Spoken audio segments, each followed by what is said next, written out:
Hey guys, welcome to Mummification. Today, let's discuss about postmortem and changes after death.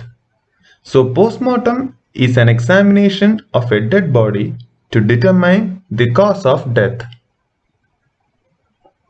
Forensic taphonomy. Taphonomy is the study of how organisms decay and become fossilized or preserved in an archaeological record. The interdisciplinary study and interpretation of postmortem processes of human remains in the dispositional context, that is, the history of changes of a body following death. Signs of death. Majorly, there are three signs of death.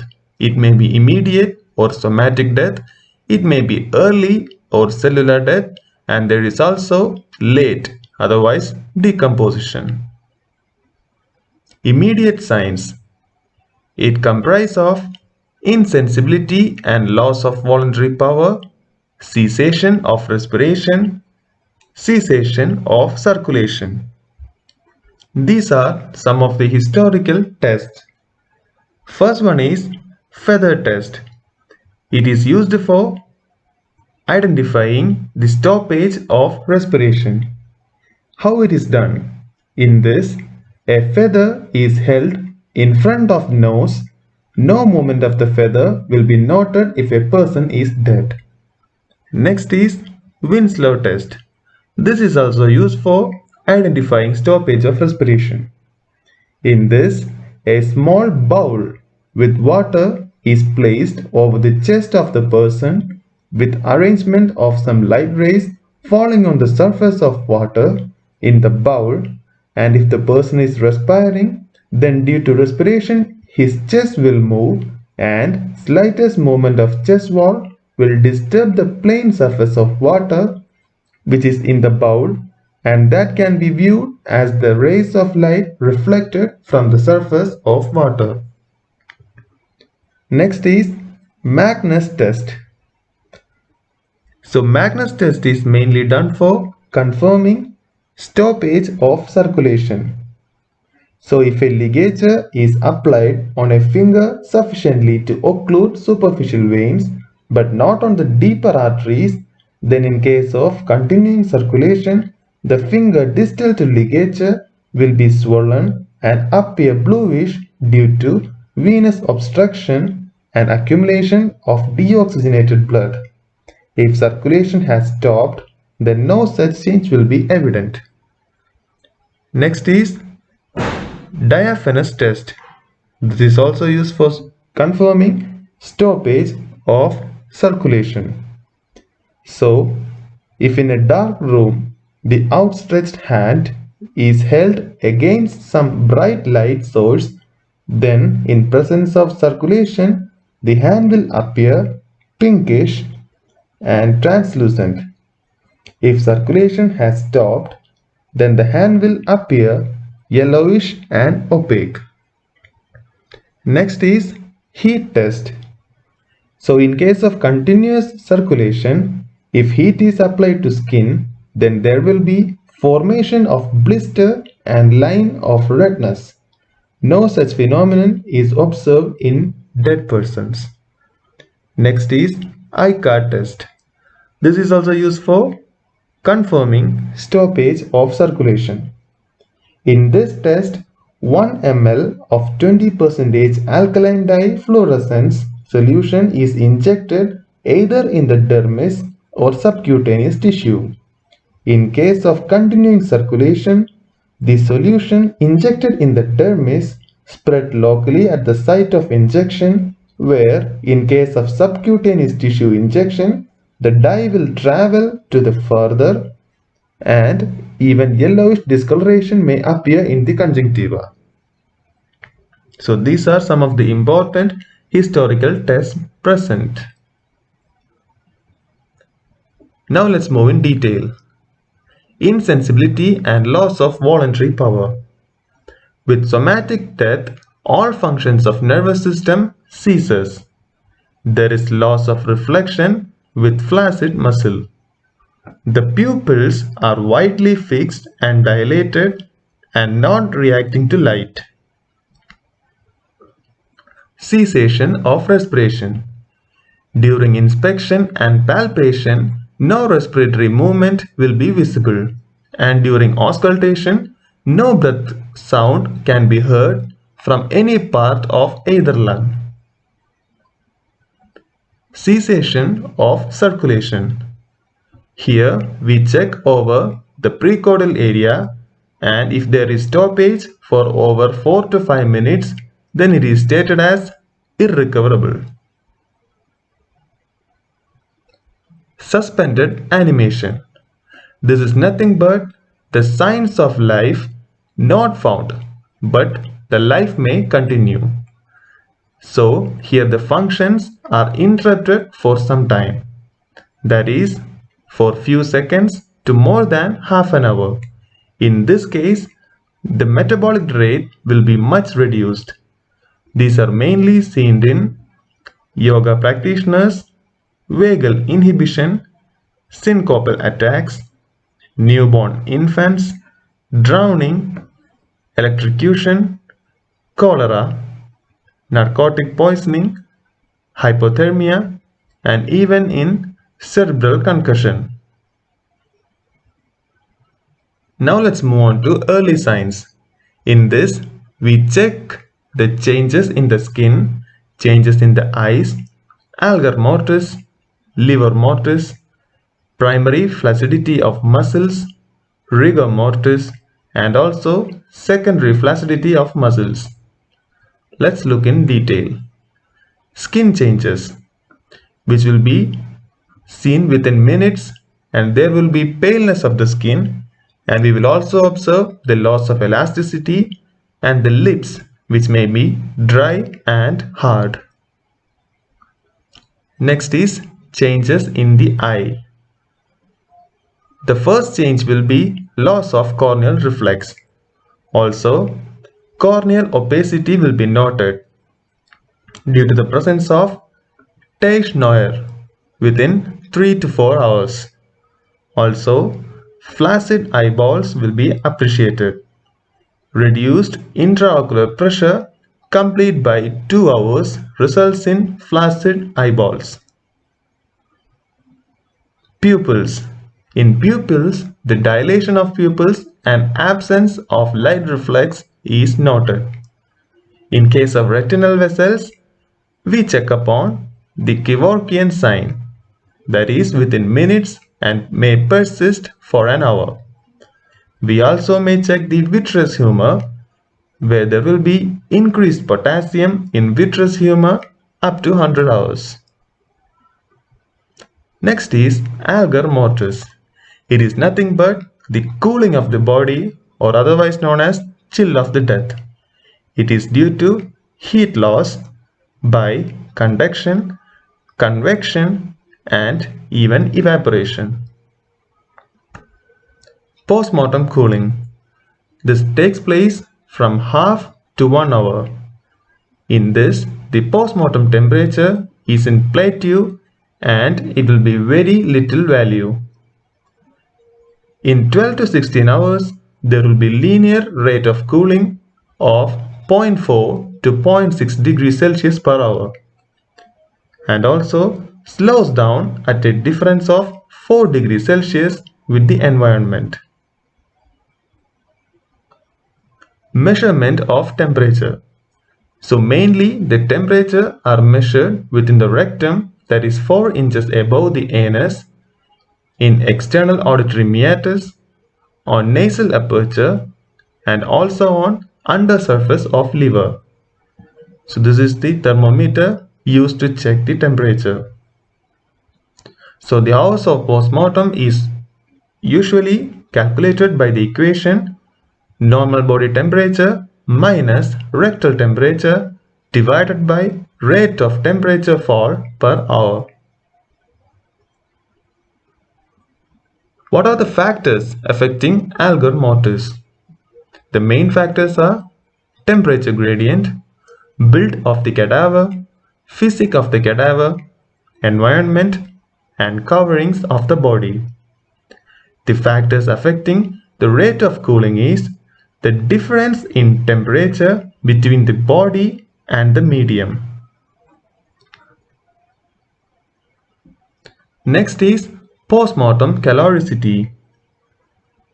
It is a term applied to a condition of a dead body where there is rise in body temperature observed in contrast to fall in body temperature up to 2 hours. It is caused due to ante-mortem disturbance of heat regulation, also due to increased heat production in muscles, as in cases of convulsions, tetanus, and strychnine poisoning. Also, excessive bacterial activity, as in septicemia, may result in this. Postmortem hypostasis.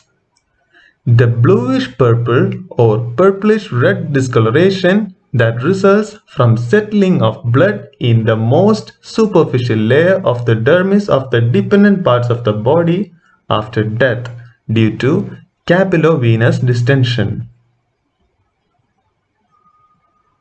Distribution. It depends upon the posture of body after death. In a supine body, that is on back, the blood is pushed out of the areas of the body that are lying on the ground or on other objects, resulting in patches of contact pallor that is seen in back of head or on back of shoulders, on buttocks, or even on back of thigh and calves. PMS will not seen in parts that have been compressed by tight clothing like brassiere, terminal parts of socks. It may occur as strips or bands called as vibuses. Next is a new term called as lividity.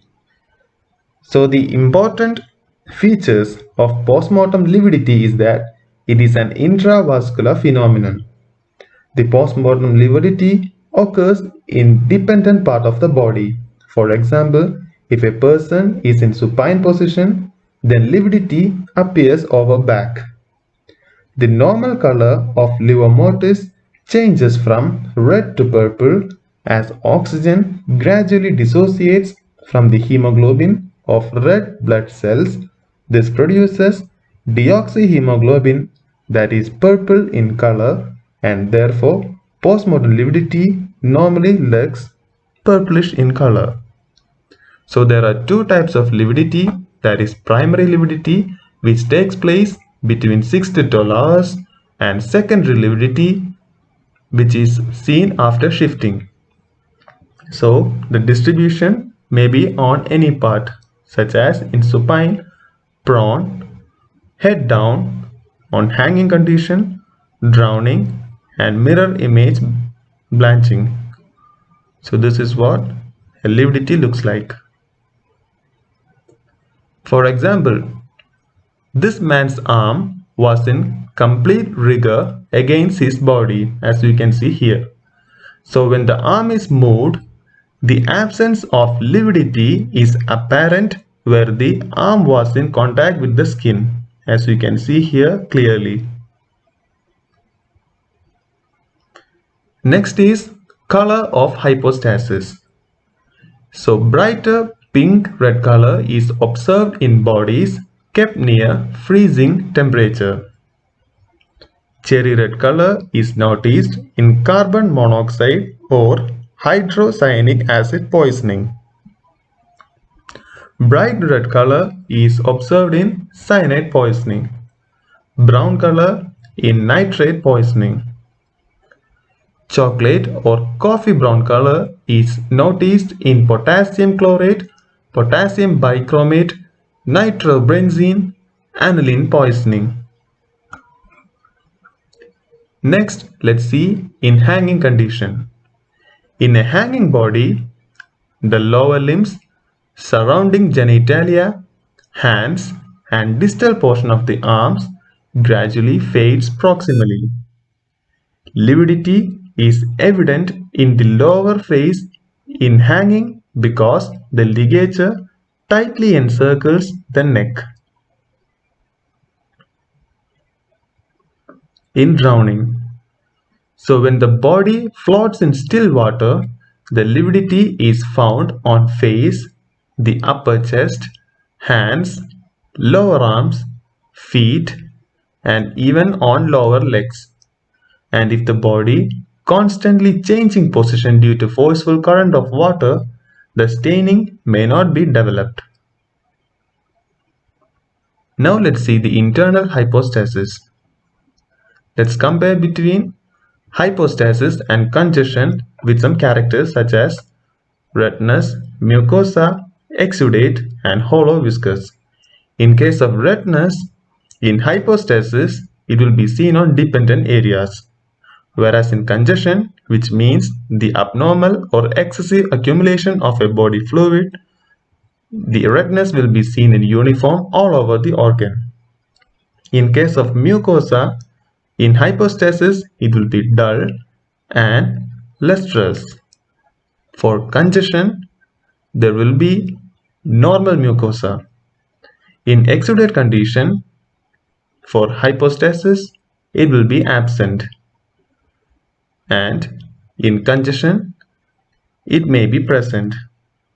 For hollow viscous, there will be alternate patches present in case of hypostasis, and the hollow viscous will be absent in the case of congestion.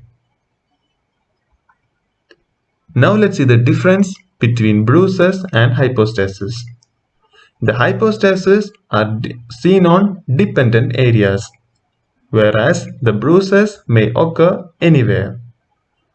The hypostasis has well-defined edges, whereas in bruises, the edges will be ill-defined. The blood is retained in intact capillaries in case of hypostasis, whereas the blood escapes through the ruptured capillaries in bruises. Hypostasis are superficial and bruises are deep into the skin. Hypostasis are found on same level of surface, whereas bruises are found a little bit raised.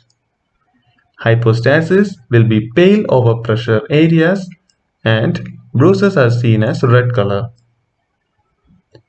In incision, the blood flows from the cut vessel in hypostasis, whereas in bruises, if an incision is given, the blood coagulates in tissues. No swellings is recorded in hypostasis and bruises may come up with swelling. Next is medico-legal significance of hypostasis. It helps in ascertaining whether a body has been moved from the position in which it originally when the life ceased. And it also helps in ascertaining the postmortem interval. Next is characteristic distribution may suggest manner of death as in hanging.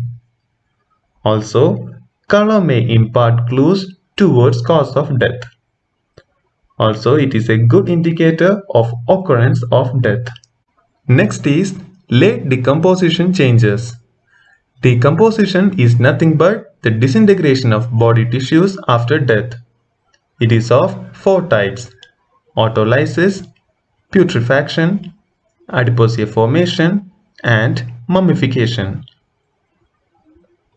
First is autolysis.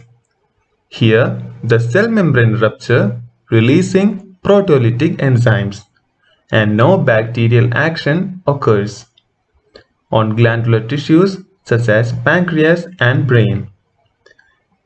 So here you can see a maceration, which is nothing but a aseptic autolysis of dead fetus in utero.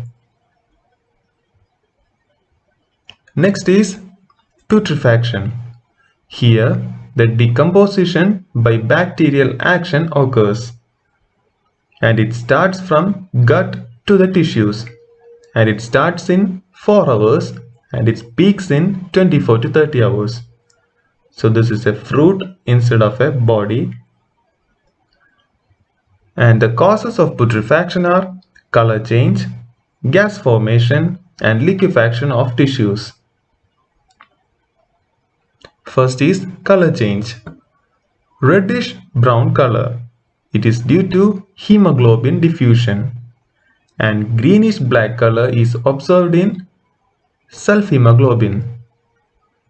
The first external sign is in right lower quadrant abdomen directly over cecum, and the first internal sign is under surface of liver, and in summer it takes place in 12 to 18 hours, and in winter it takes place in 1 to 2 days. Next is marbling. It is a reddish or greenish staining of superficial veins by self-hemoglobin resembling branches of tree. It starts in 24 hours and it is prominent in 36 to 48 hours. Internally, reddish brown organs due to hemoglobin staining.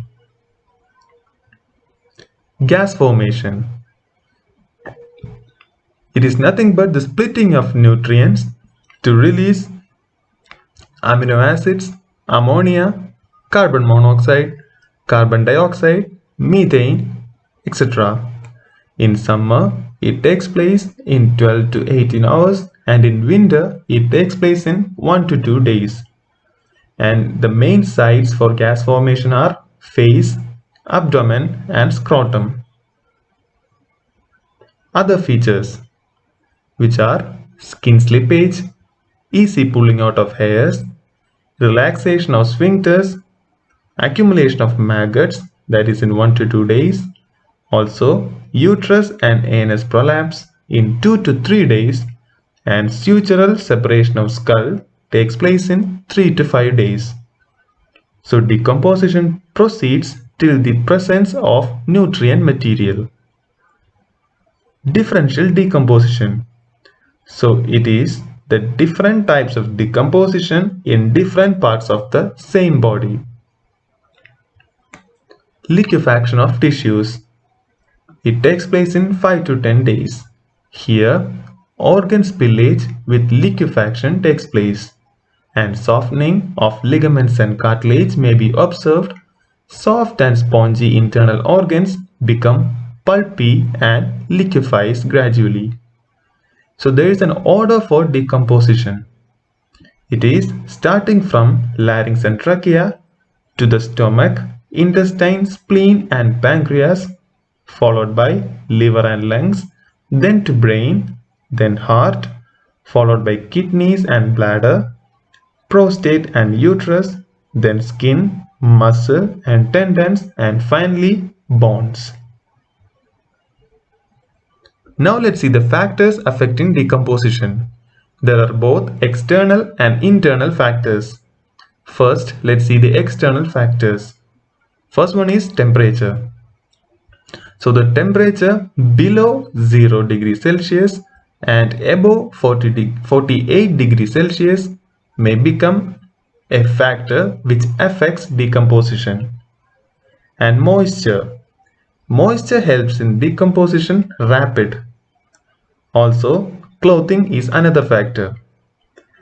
Clothing helps in initial rapidity, but it lowers the decomposition rate later. Manner of burial, timing, soil, etc. can become an external factor for decomposition. Next is internal factors. It is age, also physique.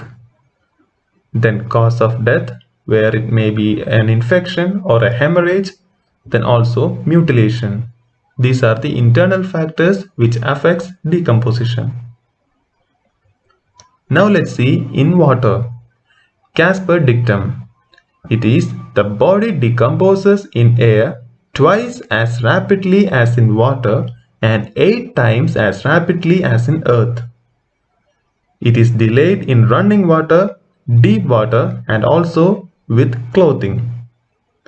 And it is rapid in stagnant, shallow, and sewage water conditions. And it is accelerated after body is removed from water. Now let's see skeletonization. It is due to temperature, insect colonization, scavengers, and also manner of burial. It may take place in days to decades. So this picture is a 1 year of buried uncoffined body in India. Next is Adiposia.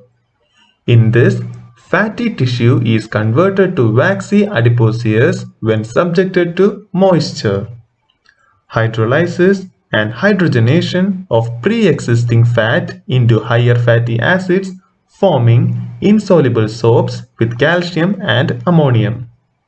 And it starts with intrinsic lipase along with lecithinase. Now let's see the conditions. Whether it is immersed in water, also damp and warm environment, and it also requires anaerobic surrounding, and it is more in mature, newborn and obese, and it is not seen under 7 months of fetus. Now let's see the features. The features are offensive smell, soft, moist, whitish, translucent surface, dry, brittle and yellow when old, and it also floats in water. Now let's see mummification. It is the dehydration or drying and shriveling of the cadaver occurs from the evaporation of water. Natural appearances of the body and general facial features are preserved. Conditions for mummification: absence of moisture, continuous action of dry air, chronic heavy metal poisoning like arsenic, and also shallow graves. The features of mummified bodies are: it is odorless, it is shrunken, dry, contracted and brittle leathery skin, rusty brown to black color. Hope you have understood the video. Like, subscribe and press the bell button for more videos. Thank you. Thanks for watching.